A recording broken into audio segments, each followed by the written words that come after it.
America. This is Chief Meteorologist Andrew Valor alongside Meteorologist Cole Baker. We'll get started today with the weather in the north. Expect high pressure and cold temperatures in the low 30s and an average high of 40 degrees. Although it is cold up in the north, it will be mostly sunny and maybe in some areas a slight chance of clouds.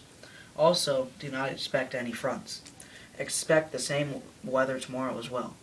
As far as next week, it may call for your snow gear as it will be quite cold and a cold front comes through over the night on Thursday, bringing a heavy snowstorm. In the west, there will be very low pressure along with temperatures in the mid-50s. Expect a 70% chance of rain brought by the low pressure along with some wind here and there. Tomorrow, a cold front will be expected to come through the west and it will bring rain and cooler temperatures around the 50s in the southwest and freezing rain and/or snow or frost with colder temperatures in the mid-40s. Looking forward into the week out in the west, we will see some warmer temperatures up in the 70s as spring begins to take its toll along with clear sunny skies. Here's Andrew with the weather out in the east and south. Thanks, Cole. Down in the south, expect warm weather with an average high of 75 degrees, along with high pressure that will bring nice sunny weather along most of the south. In the Oklahoma area, however, there will be low pressure and a cold front bringing heavy rain. Along the east coast, be expecting of some colder temperatures the further north the state is. Down in the southeast for the next 2 days, there will be warm temperatures in the high 70s with a high chance of rain as there will be cold front moving through which will bring moderately strong winds and rain along with low pressure. Up in the northeast, there will be cold temperatures ranging in the mid-60s to mid-40s with very little chance of rain. The next day, though, expect a cold front to move through, perhaps cooling the temperatures a bit and bring some moderate to heavy showers and some low pressure. Looking into the next week out in the east, we should see some nice weather along with maybe a few showers here and there in the central east. Now we have some breaking news on two astonishing stories that just came in which we will be reporting ourselves after the commercial. Okay, today, this is the moon bounce. Okay, it's this fun new thing for your kids. They can jump on it like this. They can do flips. They can do all this crazy stuff. They can jump around in circles.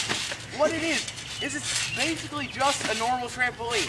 However, it's called a moon bounce.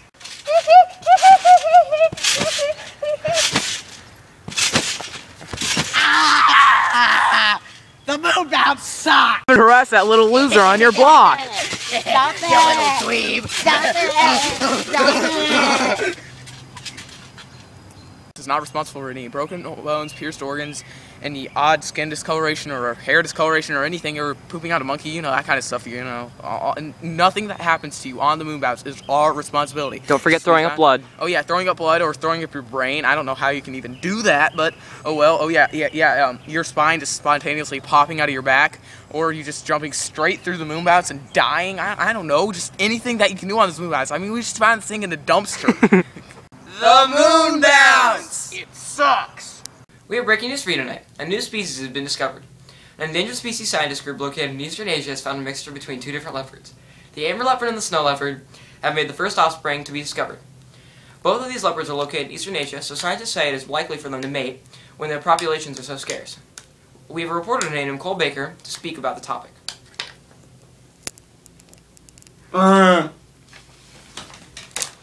Hello, Andrew. This week has been a very interesting week with the new discovery of the species. Usually two different species would rarely mate, but these two particular populations are so scarce at this point, it was their last resort. These species are both located in the same area, and their populations range from 50 matured leopards to 2,500 in total. Their populations are so depleted that this could just be a defense to keep their generations surviving. Or for all we know, they could have just stumbled upon each other and not even noticed they were of the different species. So, what is this mixture going to be called? It's quite simple. The scientists mixed them together, just like the leopards did, and they'll be called the snowmer leopard. Thank you for coming and discussing this new wonderful discovery. Hopefully they can uphold their population. I sure hope it can as well. Here's Asher with breaking news about a hurricane that has just struck the Gulf of Mexico. Today, a huge hurricane came into the Gulf of Mexico, with wind speeds recorded up to 132 miles per hour, which makes this a Category 4 hurricane. Many cities have been flooded, and the remaining citizens are advised to get to a safe location and stay tuned to a local radio station or television station for further information about what they should do in this situation. Now let's go to our reporter, Andrew Valor, who has direct information from the site of the hurricane. You can see it's getting pretty bad out here. It's now reached Category 4, but fortunately 90% of the population is evacuated. We don't know about the damage. We'll have to assess that after it all ends. Any word on when this will end? Can't be sure yet. We'll have to give it some more time to see when it'll end. Thanks, Andrew. This all started when a warm air front and a cold air front collided together in the middle of the Atlantic Ocean and started spinning around and chasing each other to create a hurricane. That hurricane traveled all the way from the middle of the Atlantic Ocean and collided into the shores of Mexico. We are awaiting more news for when the storm will end and new details from our reporters. We will tune in to you soon. Thanks for tuning in.